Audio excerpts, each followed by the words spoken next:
أعوذ بالله من الشيطان الرجيم. بسم الله الرحمن الرحيم. يوم تأتي كل نفس تجادل عن نفسها وتوفى كل نفس ما عملت وهم لا يظلمون. وضرب الله مثلا قرية كانت آمنة مطمئنة يأتيها رزقها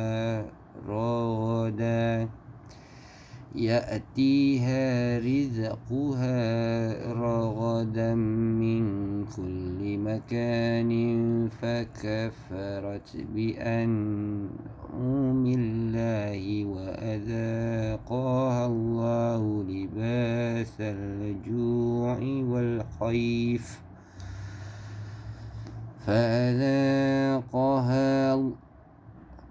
فأذاقها الله لباس الجوع والخوف بما كانوا يصنعون. ولقد جاءهم رسول منهم فكذبوه فأخذهم العذاب وهم ظالمون. فكلوا مما رزقكم الله حلالا طيبا واشكروا نعمة الله إن كنتم إياه تعبدون. إنما حرم عليكم الميتة والدم ولحم الخنزير وما أهل لغير الله به فمن يضطر غير باغ ولا عاد فإن الله غفور رحيم. ولا تقولوا لما تصف ألسنتكم الكذب هذا حلال وهذا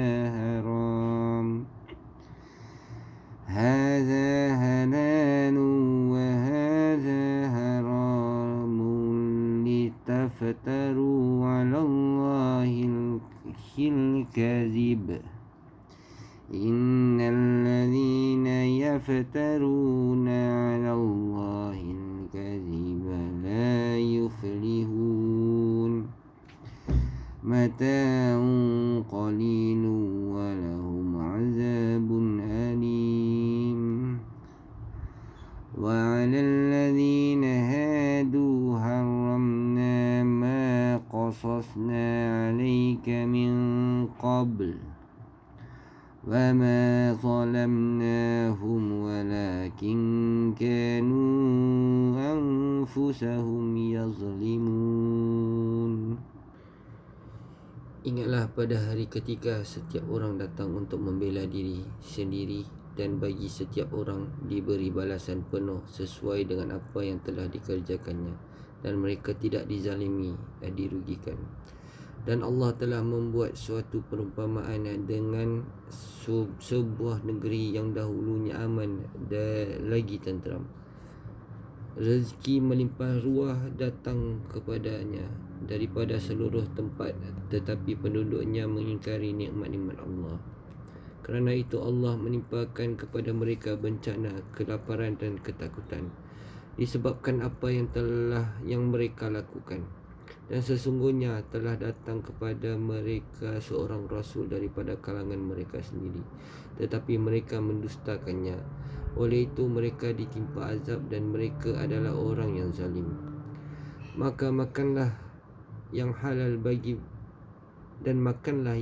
lagi baik daripada rezeki yang telah diberikan Allah kepadamu, dan bersyukurlah akan nikmat Allah jika kamu hanya menyembah kepadanya. Sesungguhnya Allah hanya mengharamkan atasmu bangkai darah, daging babi dan haiwan yang disembelih dengan menyebut nama selain Allah. Tetapi barang siapa terpaksa memakannya bukan kerana menginginkannya dan tidak pula melampaui batas, maka sesungguhnya Allah Maha Pengampun lagi Maha Penyayang. Dan janganlah kamu mengatakan terhadap apa yang disebut-sebut oleh lidahmu secara dusta, ini halal dan ini haram, untuk mengada-ngadakan pembohongan terhadap Allah. Sesungguhnya orang yang mengada-ngadakan pembohongan terhadap Allah tidak akan beruntung. Itu adalah kesenangan yang sedikit dan mereka akan menderita azab yang pedih. Dan terhadap orang Yahudi kami haramkan apa yang telah kami ceritakan dahulu kepadamu Muhammad. Kami tidak menzalimi mereka, tetapi mereka lah yang menzalimi diri sendiri. Kelaparan dan ketakutan itu menyelubungi mereka seperti pakaian meliputi tubuh mereka. Lihat Al-An'am 6:146. Razaqa ar-rizqu diistilahkan bagi suatu pemberian yang mengalir, apakah berupa keduniaan atau keakhiratan. Kadang-kadang disebut juga bagi suatu bahagian dan kadang-kadang bagi suatu pendidikan. Misalnya penguasa telah memberikan rezeki kepada bala tenteranya dan aku diberi rezeki berupa ilmu. Firman Allah, dan infakkanlah sebahagian dari apa yang telah kami berikan kepadamu sebelum kematian datang kepada salah seorang di antara kamu. Al-Munafiqun 63 ayat 10, iaitu berupa harta dan ilmu. Firman Allah, dan kamu menjadikan rezeki yang kamu terima dari Allah justru untuk mendustakannya.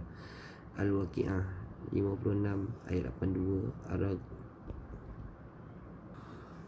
Allah Subhanahu Wa Taala berfirman sambil memerintahkan hambanya yang mukmin agar memakan rezekinya yang halal lagi baik dan mensyukurinya, kerana sesungguhnya dialah yang mengurniakan nikmat kepada hamba-hambanya dan dialah yang maha tunggal yang berhak disembah, tidak ada sekutu baginya. Kemudian Allah Subhanahu Wa Taala menyebutkan apa-apa yang diharamkan bagi mereka kerana di dalamnya terkandung mudarat bahaya bagi mereka, juga bahaya bagi agama dan kehidupan mereka, iaitu bangkai, darah, daging babi dan haiwan yang disembelih dengan menyebut nama selain daripada Allah. Surah Al-Nahl 16:115, iaitu haiwan yang disembelih dengan menyebut nama selain daripada nama Allah.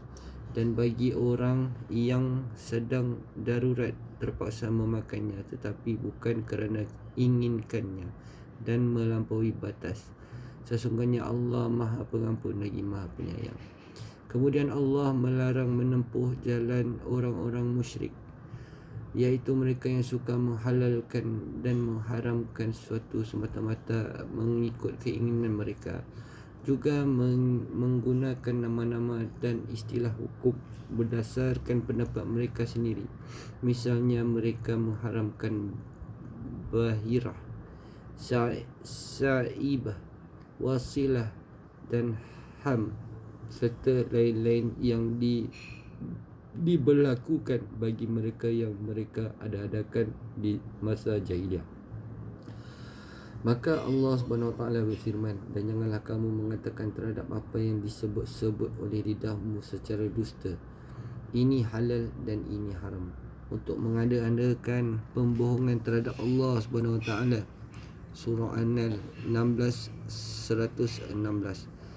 Yang termasuk di dalam pengertian ini adalah setiap orang yang suka mengada-adakan perbuatan bid'ah yang tidak ada sandaran syar'i, atau menghalalkan suatu perkara yang Allah haramkan, atau mengharamkan sesuatu yang Allah halalkan hanya semata-mata berdasarkan akal dan hawa nafsu.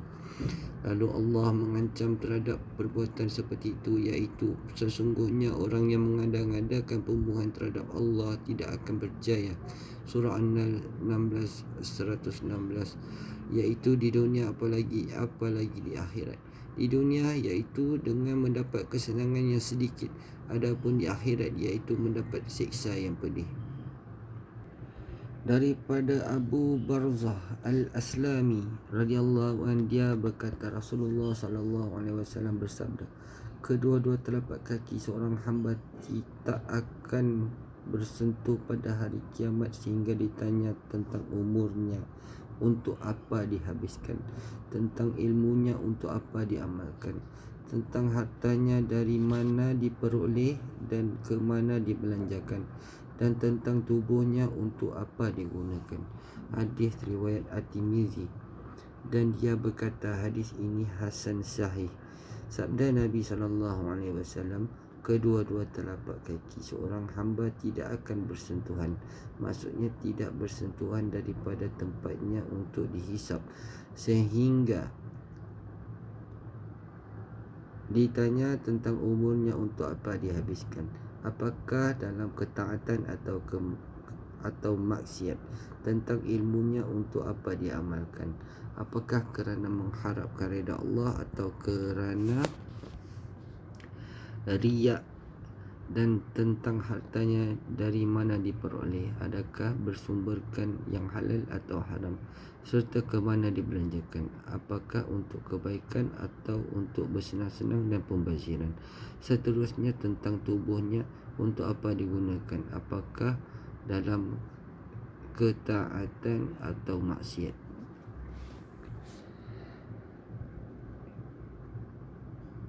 Daripada Abdullah bin Umar radhiyallahu anhu, dia berkata, ketika kami sedang duduk di sisi Nabi sallallahu alaihi wasallam, lalu dihidangkan kurma dan yang sudah kering. Lalu Nabi sallallahu alaihi wasallam bersabda, sesungguhnya di antara pohon-pohon itu ada sejenis pohon yang keberkatannya seperti seorang muslim.